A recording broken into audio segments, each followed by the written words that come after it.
இன்றே சப்ஸ்கிரைப் செய்து உங்கள் ஃபேவரட் ஷோகளை காணுங்கள். கொஞ்ச நாளைக்கு முன்னால இதே டைனிங் டேபிள்ல நம்ம புஷ் உட்காந்து சாப்பிட்டுக்கிட்டு இருந்தது.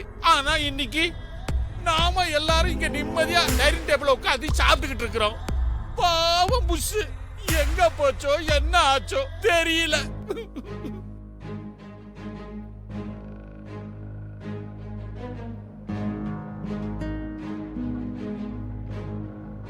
ஏன் மாதாஜி, புஷ்பாவுக்கு என்ன ஆயிருக்கும்? யாருக்கு தெரியும்?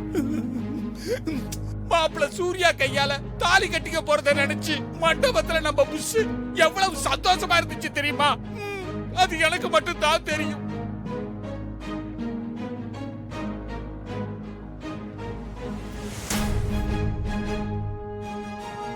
ஆனா இந்த துர்கா பண்ண டிராமாவால மாப்பிள்ள சூர்யாவால நம்ம புஷ் கழுத்துல தாலி கட்ட முடியாம போச்சு.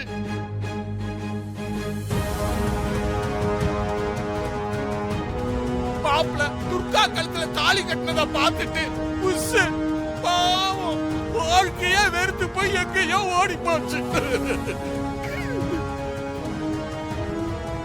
அது எங்க போச்சோ என்ன ஆச்சோ என்ன ஆனாலோ ஒண்ணுமே புரியல. உயிரோட இருக்காளோ இல்லையோ.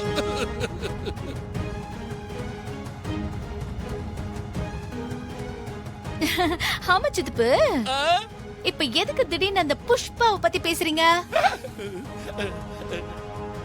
அது புஷ்பா அப்பாவை நேத்து வழியில பார்த்து பேசினேன். அப்பா அவரு புஷ்பா மண்டபத்தை விட்டு வெளியே போனவ எங்க போனா என்ன ஆனான்னு ஒண்ணும் தெரியல. உங்க வீட்டுக்கு மருமகளாக போறா, சீர சிறப்புமா வாழ போறான்னு நினைச்சு நான் சந்தோஷப்பட்டுக்கிட்டு இருந்தேன். ஆனா அவ வாழ்க்கை இப்படி சீரழிஞ்சு போச்சான்னு கண்ணீர் விட்டு கதறிக்கிட்டு இருந்தாரு.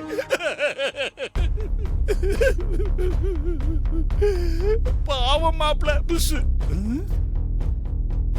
பொண்ணை பெத்தவங்களுக்கு பொண்ணை பத்தின கவலை இருக்கதான் செய்யும். என்ன பண்றது? அவங்க தலையில என்ன எழுதிருக்கோ அதுதான் நடக்கும்.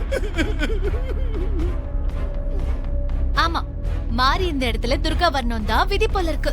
அதனாலதான் துர்கா இந்த வீட்டுக்கு மருமகளா இருக்கா. ஆமா ஆமா, மாரியம்மா இடத்துல துர்கா தான் இருக்க முடியும். பாத்தீங்களா, குழந்தையும் தெய்வமும் ஒண்ணுன்னு சொல்லுவாங்க. தேவிய சொல்லியாச்சு, தேவையில்லாம புஷ்பா பத்திலாம் பேச வேண்டாம். என்ன இருந்தாலும் கொஞ்ச நாள் இந்த வீட்ல இருந்த பொண்ணு. சூர்யா கையால தாலி கட்டிக்க போறோம்னு சந்தோஷத்துல இருந்த பொண்ணு. பாவம், அந்த பொண்ணோட நிலைமை இப்ப என்னன்னே தெரியலங்கிறப்போ மனசுக்கு ரொம்ப கஷ்டமா தான் இருக்குப்பா.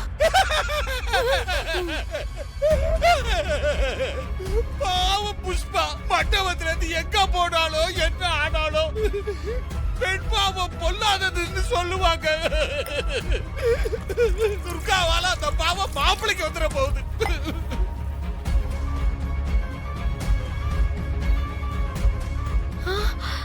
சூர்யா, என்னாச்சுப்பா? இல்ல, எனக்கு போதும், நான் கிளம்புறேன். மாமா, பாவம் மாப்பிள்ள சாப்பிடாமையே போறாரு.